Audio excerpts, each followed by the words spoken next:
ஜலம் வந்து ஏதாவது கொந்தளிச்சு உடஞ்சிடுமோ, தண்ணி உள்ள போயிடுமோ. ஆண்டவர் அந்த பேழை மேலதான் அவருடைய கண்கள் இருந்துதான். இன்றைக்கு திருச்சபை மேலதான் அவர் கண்கள் இருக்கும். திருச்சபை என்பது யாரு? நம்ம தான். நம்ம எங்கிருந்தாலும் அவர் கண்கள் நமக்கு ஏதாவது ஆகுமா என்று அவர் ஒவ்வொரு நாளும் பாதுகாத்துக்கிட்டு இருக்காரு வந்து. அல்லேலூயா. இப்போ 40 நாள் மழை பெஞ்சி விட்டு உடனே, மழை நின்ன உடனே பூமியின் மேலே மறுபடியுமாக மரங்கள் ஏதாவது முளைச்சிருக்கா சொல்லி என்ன பண்றாரு? நோவா அறியும்படிக்கு ஒரு புறாவை வெளியே விடுறாரு. அல்லேலூயா. பாருங்க, அதுக்கு ஒரு பொறுப்பு இப்போ கொடுக்குறாரு நோவா வந்து.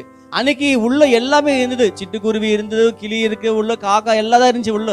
ஆனாலும் புறாவை தான் நோவா தெரிந்து கொண்டார். அல்லேலூயா.